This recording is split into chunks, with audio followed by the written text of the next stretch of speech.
Hello, everybody, and welcome to Sake Revolution. This is America's very first sake podcast, and I am one of your intrepid hosts. My name is John Puma from the Sake Notes, also the guy who started the Internet Sake Discord.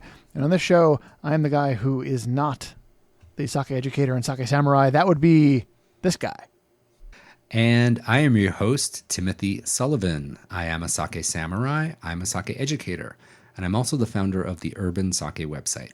And every week, John and I will be here tasting and chatting about all things sake and doing our best to make it fun and easy to understand. Hey, John, how you doing? I'm doing great. How about Good. you? You having a good day? Doing good. Maybe Doing a little good. bored over here. Oh. Why? Okay. I need a little excitement in my life. You need a little excitement in your life. Do you need things to get a little extreme? Extreme? Perhaps? Extreme? Do you like extreme? Uh-oh, I know what that means. Oh my goodness. It is time for the continuation of our actually kind of popular, as far as I've been able to tell, extreme sake series. I don't want those boring middle-of-the-road sakes. I want something extreme. I just think you want an excuse to use that font on our graphics for this episode. Oh my gosh, we've done a lot of extremes.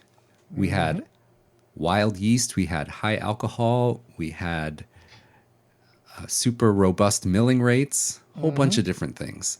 Yeah. And today we have yet another one. Tim, will you please let the wonderful people at home know where we are venturing today? We are going to be attacking high acid sake. Acid. So for everybody at home then, acid was started in the 1980s by DJs in Chicago. Oomta, oomta, oomta. No, that's... Oh, wait, that's acid house. This is just acid sake. No, John, this is high acid sake. Yes. That sounds like it's going to have some interesting flavors to it, some interesting bite to it. Yeah. You know, like acidity. When I think of acidity, I can know it sometimes when I have it, but I don't think I've ever had a sake that was extreme in its acidity. What should I expect from this? And I guess the better question is, like, when I'm having something that's really acidic, what are the words I'm going to use to express that? How do I experience acidity? Yeah, that's a great question. And a lot of people who are new to tasting sake or tasting wine are like, what is acidity? What do I look for? And there's a type of acid we're all really familiar with, which is citric acid. So if you bite into a lemon, everyone's done that, right? If you go on... What's a lemon, Tim? That joke was a lemon. John. Man. Wah, wah. I tried. If you go on Instagram, there's all these videos of parents giving their little baby their first lemon, and the little baby bites into it, and then they frown. Anyway, everyone's had the experience of biting into a lime or a lemon and getting that pure shot of citric acid. Now, while we don't have high citric acid in sake, that experience of acidity can be your guidepost to kind of orient you as to what you can expect or what to look for when you're thinking about acidity. So citric acid, I think, is one of the most common universal types of acidity that we're aware of in beverages. All right. Okay. So you mentioned citric acid. Yeah. But the fact that you were specific tells me there's other ones out there. Yes, so what else am I looking for? There are other types of acid. So in wine, the two most common types of acid, and these are acids that are present in the fruit itself, we have tartaric acid and malic acid. And these are going to come from the fruit and express themselves in a higher acidity profile in the wine. And in general, wine has a higher acid profile in its natural state than sake is going to.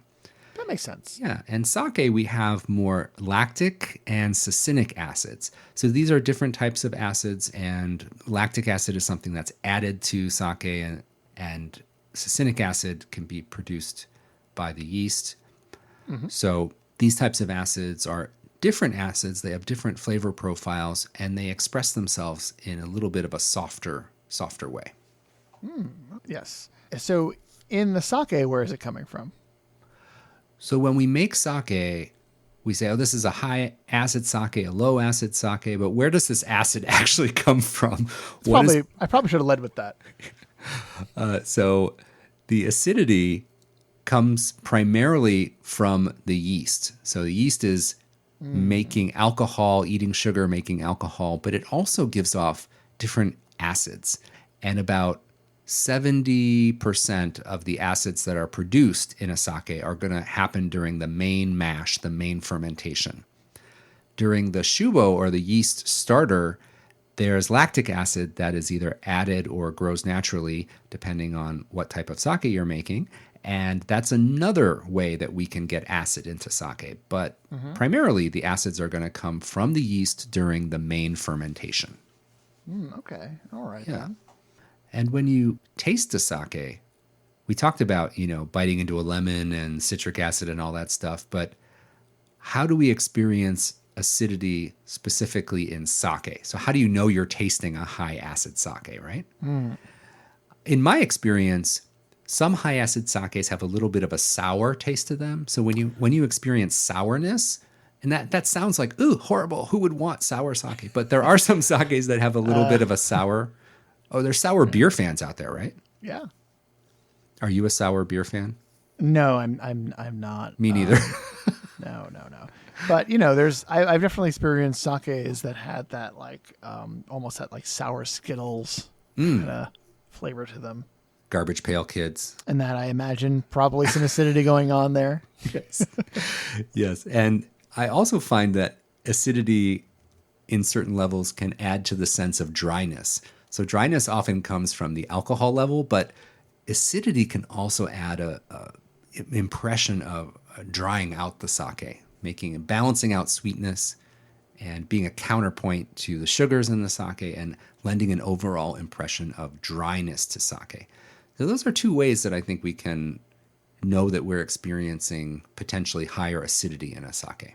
So we know a bit about where it's coming from and what to expect when it's happening, but apart from, I guess, tasting it, how are we measuring this acidity? Well, what have I always said about acidity? When we talk about the stats every week, right? And it's like, what is our usual range for acidity? It's usually, I want to say that like everything we've tasted has been like between like 1 and 2. Not a lot. I think we had a couple that were slightly over 2, and we regarded those as being kind of high. Kind of high, right. Not extreme, though, but kind of high. Yeah, so there's this scale that we use to measure acidity. And as we've said on the pod before, the range is usually between 1.0 and 2.0. But the question for today is 1.0, 2.0 of what?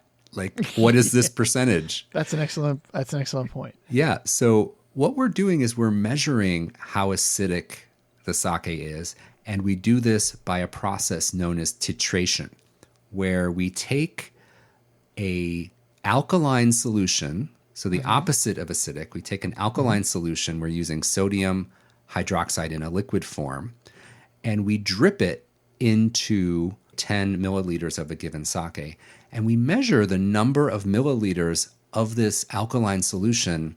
How much dripping does it take to neutralize the sake so that it's perfectly balanced between acid and alkaline? Right. And the number of milliliters of liquid is what we're talking about. So 1.7 milliliters of liquid is a 1.7 acidity. So that number is a measurement of the solution needed to neutralize the sample of sake. So you have to add more alkaline solution to neutralize a high acid sake versus less. So that's really what that number means. A little bit more detail than most people probably need. But hey, if you're coming for our extreme sake series, you're coming here for the details. We're going there. So this has been a fun bit of theory, but I think that one of the most interesting things that we do on the show is putting theory into practice. And so we are going to be tasting a high acidity sake and giving you guys our thoughts on it. Today's sake is Hiraizumi Maruhi number 77.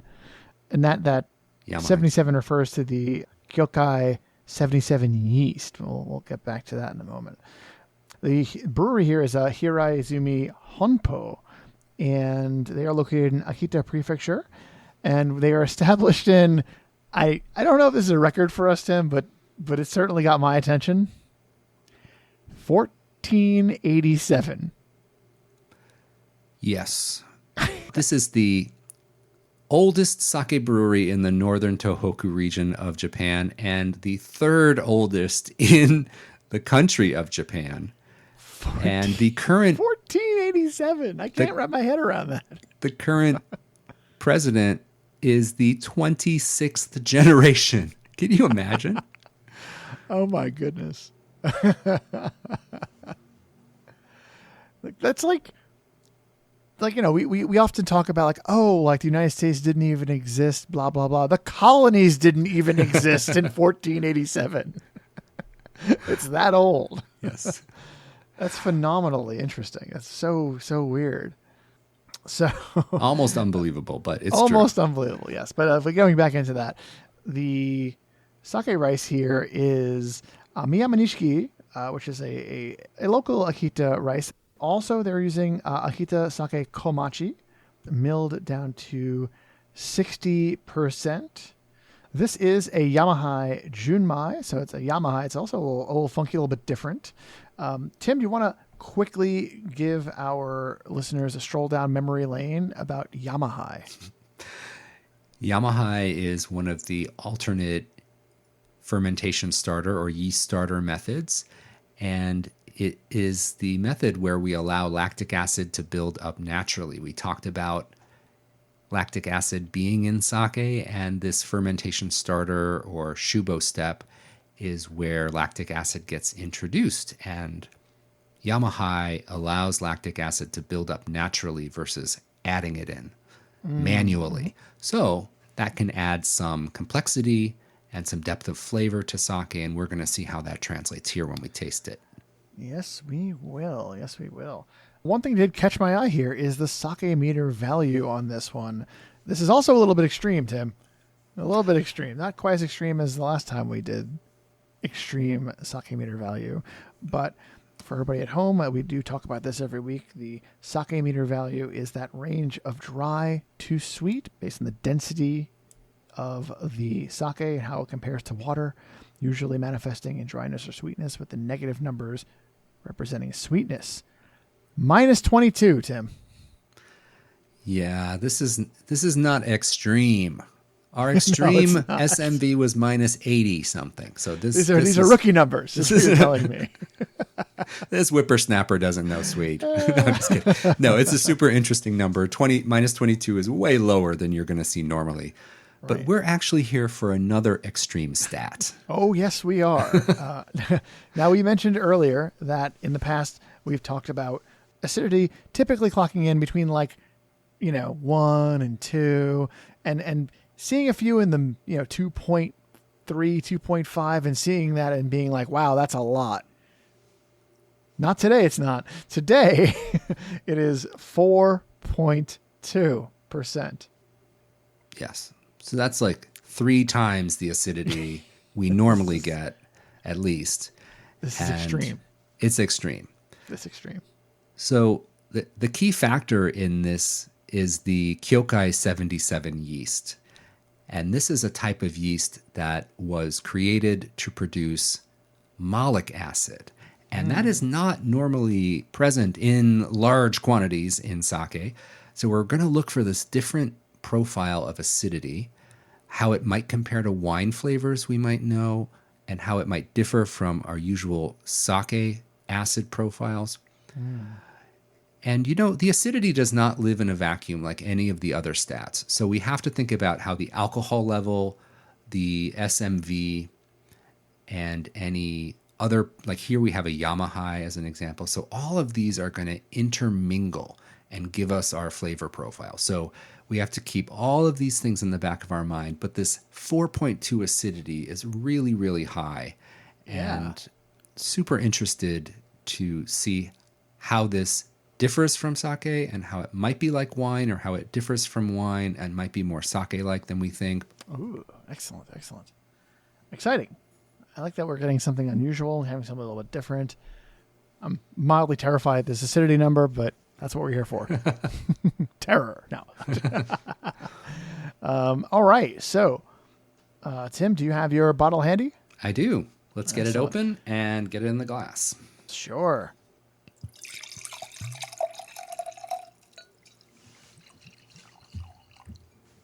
All right, we've got it in the glass, and I'm seeing a bit of yellowing.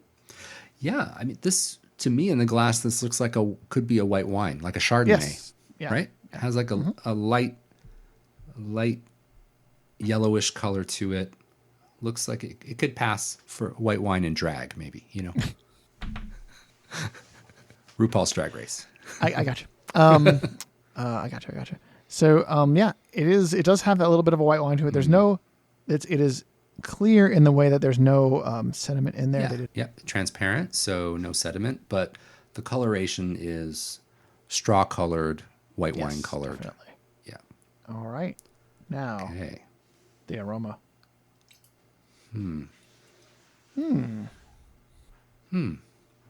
There's complexity there, but it's nuanced. Yes. For me, there's a little bit of earthiness in there and some fruitiness as well, but more like citrus fruits, not the tropical fruits that we sometimes get with sake.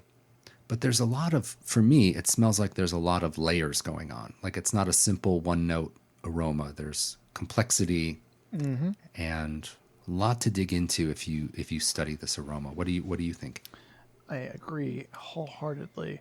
I know that we came here for extreme acidity, but the first thing I'm noticing when I take in the aroma is, Yamaha. That really? depth is there. Yeah.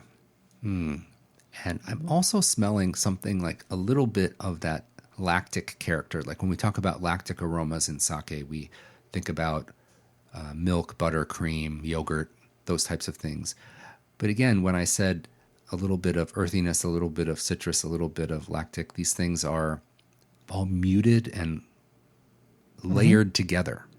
So it takes a little bit of study and a little bit of discernment to like kind of pick these things out. So it's worth, with a sake like this, I think it's really worthwhile to have it in a wine glass, give it a swirl, take your time with it, and let it open up a little bit and keep revisiting the aroma. You can really be rewarded. I think that's for these. something that people listening right now are going to realize, is that we've gone back and re-sniffed this like 5 or 6 times, Yeah. and we're getting more every time we do it, because there's just a lot to be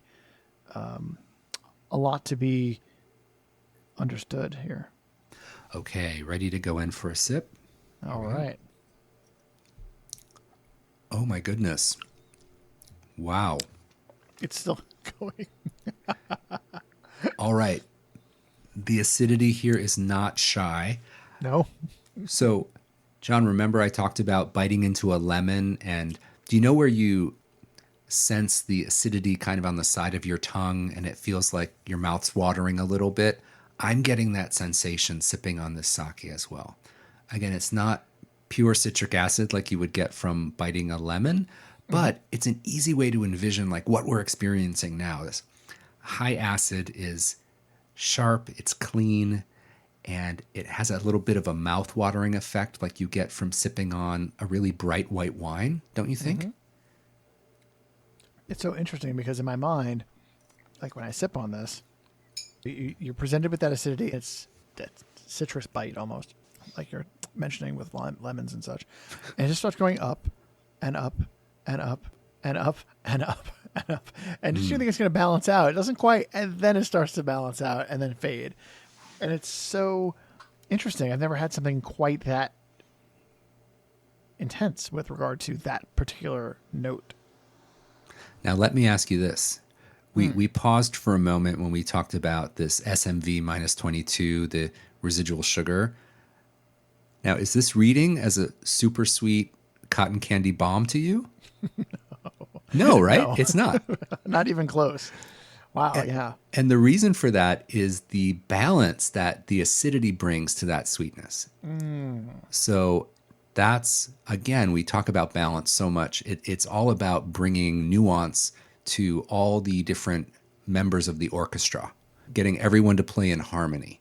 And this acidity, and I think the sweetness rate, if you read SMV minus 22, you would think, oh, this is going to be cotton candy super sweet.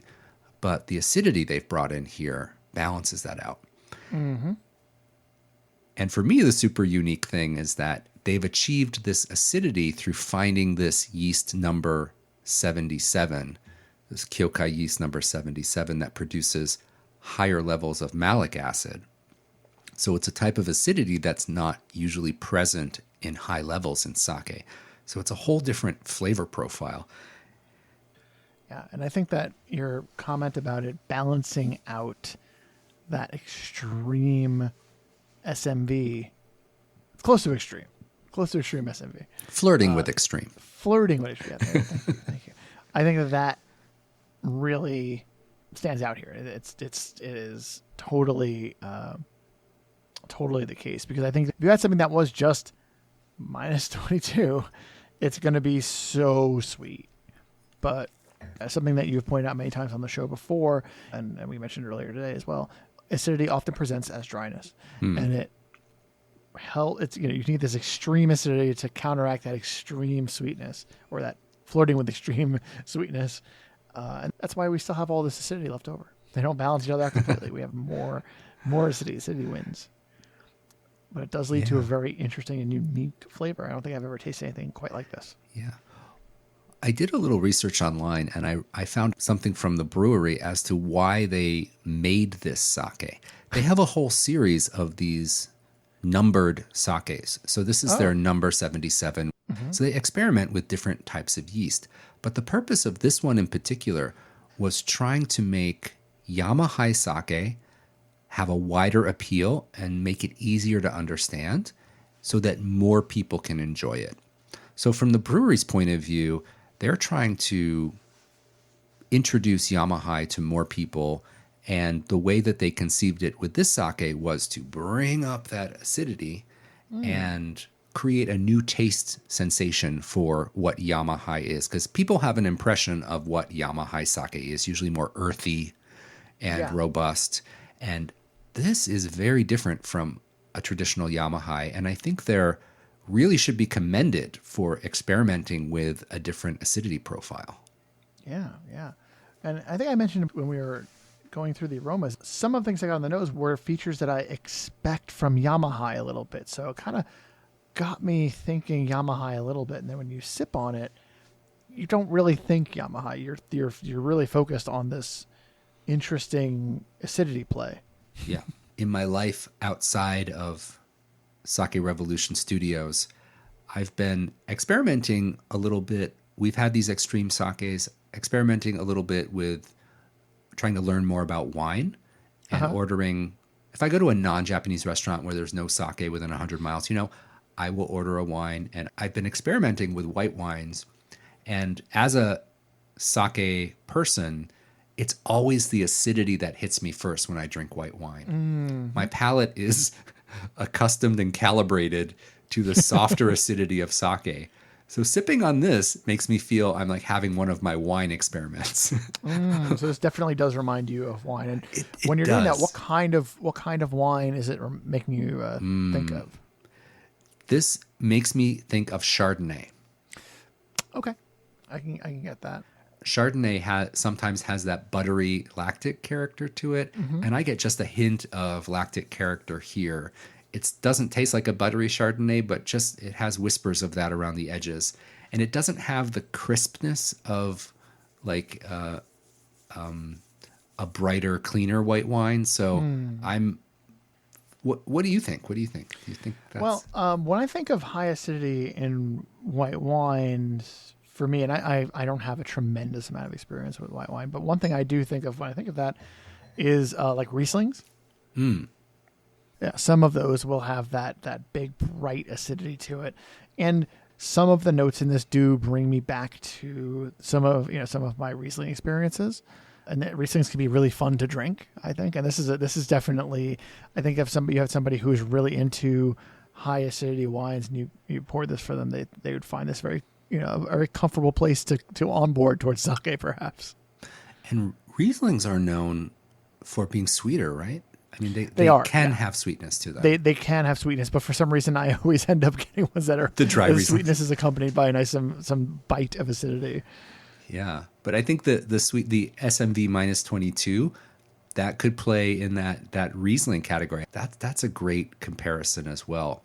There might be some wine people at home listening right now that are Who are like like rolling their eyes and like just like punching their desks like, no, you're wrong. Could be, definitely are.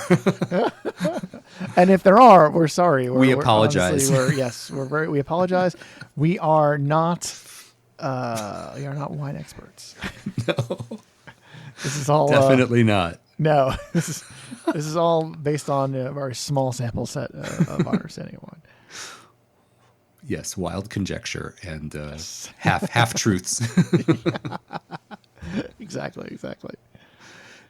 Well, this is a great sake, super interesting. When we do these extreme sakes, I'm always nervous that I'm going to hate it because it's too extreme in some direction. But this is totally drinkable, really enjoyable. Yeah, this is nice, and I think this falls into crazy style. So I do need to float this by the wife at some point later tonight and see what she thinks of it, because I think she's going to like it. It does have that interesting bite to it that is a little more exciting. Yeah, it's interesting. It's great. Crazy style for me is like way off the deep end. This feels like it's just sake from a different point of view. It's so interesting. It's not that crazy. Like if you're a wine lover, you'd be totally at home with this. Mm-hmm. So it's crazy from the sake lover's point of view, but if you're a wine lover, I think you could just slip into this like your favorite pair of jeans.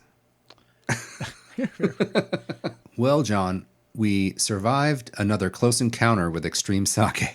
Yeah, and I gotta say, Tim, like as you pointed out a little bit earlier, it's been good to us. Like this series has been good to us. We've gotten to experience some really tasty stuff. I don't think I've had a bad experience yet.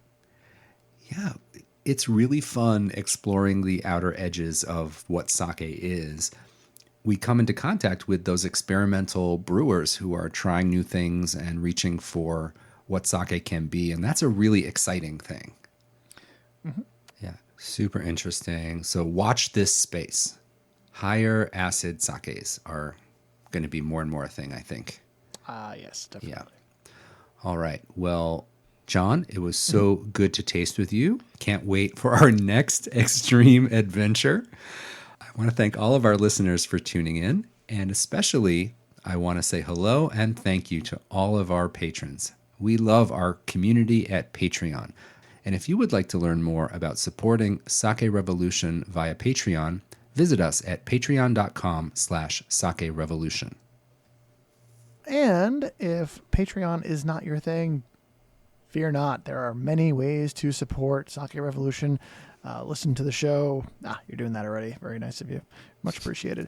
But also, you can go ahead and leave us a review on your podcast platform of choice. It really helps get the word out to all the people out there who haven't heard about us yet. Thank you very much for listening. On that note, Tim, thanks for the kind words earlier. And I'm always looking forward to our next extreme adventure. So please grab a glass. Remember to keep drinking sake and kanpai.